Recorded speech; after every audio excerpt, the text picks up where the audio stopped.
he was an important bridge between William Burroughs and Europe, William Burroughs and Morocco, a two-way bridge, and a great poet and an important painter and a performer. He would be a commanding presence on stage, always very smiling and very gentlemanlike. You almost expected him to be a crooner, but of course, what came out of his mouth were not Hollywoodian songs. They were very post-Dadaistic, prophetic implementations.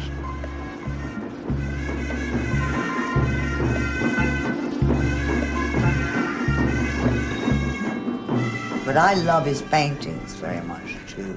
You know, all that is very interesting, but I just love his ordinary sort of paintings. Gaizen, lui, réinvente cette grille, se la réapproprie, et avec l'idée du rouleau, de la Dream Machine et donc de la calligraphie, tout ça confondu, qui donne corps à une œuvre vraiment complètement unique.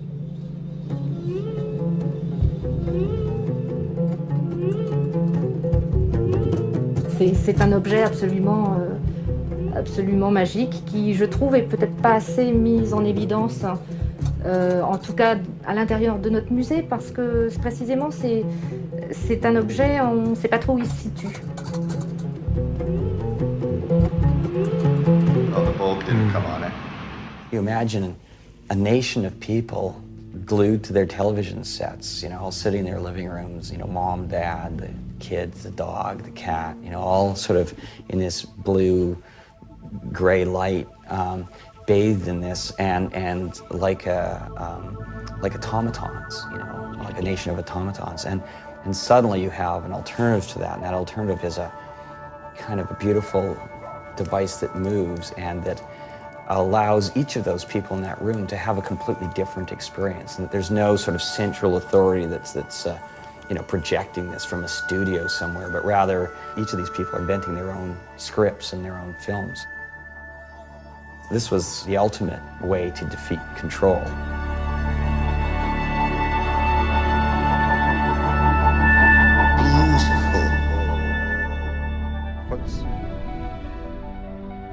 All our brains work the same way, regardless of who we are or where we're from. Physically, our brains haven't changed since humans first evolved. This means that if our brains are stimulated, say, put into a trance, they'd respond in the same way as the brains of our ancient ancestors. It's an intriguing explanation for the strange patterns. But could it be true?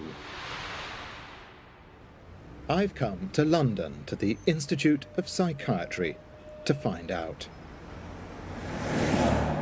They're going to try to induce a trance-like effect in my brain. So, Dominic, can you tell us what's inside this box of yours? Well, what we have here is an apparatus that allows me to stimulate the visual parts of your brain in a very specific way. Dr. Dominic Fitch treats people with a rare type of visual disorder. They don't have a problem with their eyes as such, but with the part of their brain that deals with vision. To investigate their condition, he's designed an unusual device. It's actually very simple. Essentially, it's a set of goggles with some high-intensity LEDs, light-emitting diodes, that is connected up to the computer, which allows me to control the number of flashes I'm presenting to you per second. So you just place them over the eyes. Yeah. You're going to beam things into my eyeballs.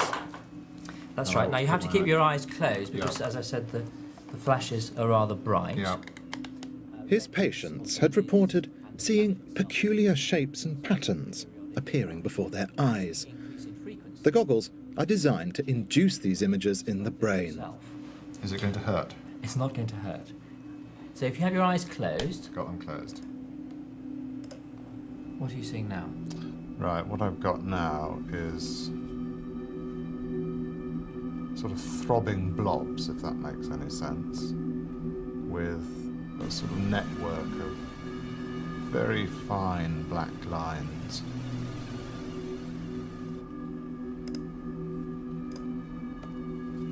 Right, okay. Very, very vivid colours. All the sort of colours of the spectrum seem to be popping up here. And behind all the colour, how can I explain it? Sort of like a fishing net, or very fine black lines linking up, like a honeycomb effect, I guess is what it's like. Now, what happens when I just stimulate one eye? Ah, electric checkboard. Sorry, chessboard. Electric chessboard, that's sort of what it's like. Reminds me of a dance floor I was once on. Has it got colours in it, or is it a black and white? It's black and white, yeah. Very, very bright, black and white. Dominic, this is a new experience for me. I had my eyes closed, but I was seeing things. Tell me why. There are parts of the visual brain that seem to code or represent the types of grid patterns and lattices that you've been seeing. And presumably what's happening is that the light is irritating those areas and inducing a hallucination in you. So anyone that's given this type of stimulation will have the same types of experiences.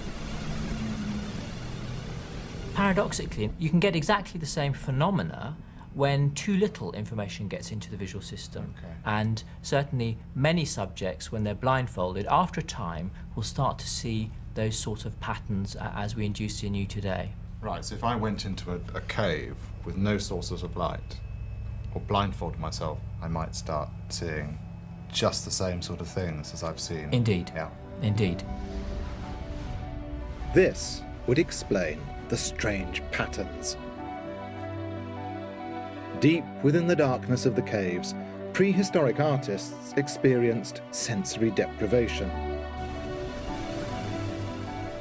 And this induced hallucinations of abstract shapes and patterns, which our ancient ancestors then painted.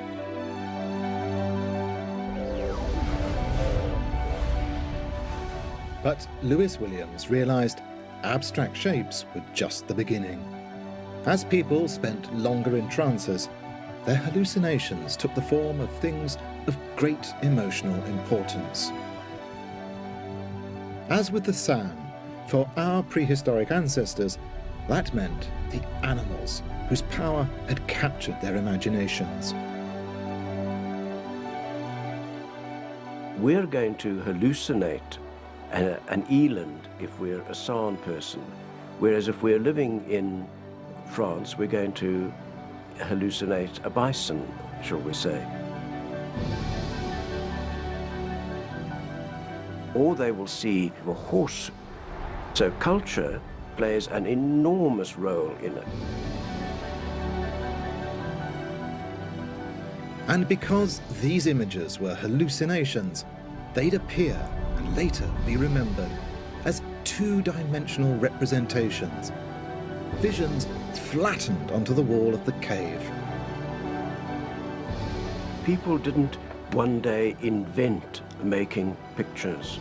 What happened was that people were familiar with the images that their brains were producing and being projected onto walls.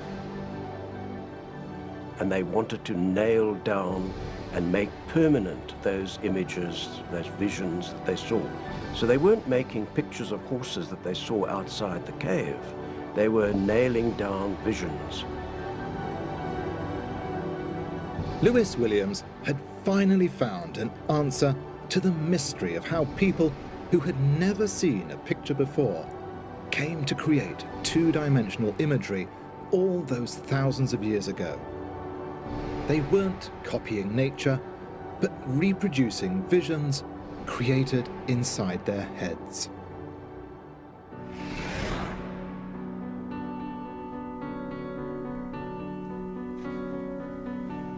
Here, for the first time, we've got a theory which seems to solve many of the puzzles that have mystified experts in the past.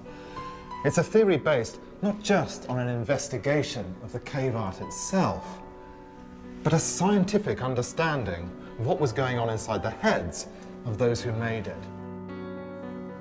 It explains how we went from a world with no images to one with cave paintings.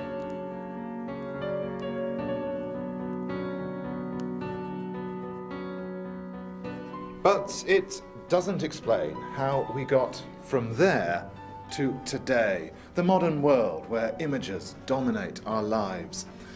Because about 12,000 years ago, something strange happened. People stopped painting in caves.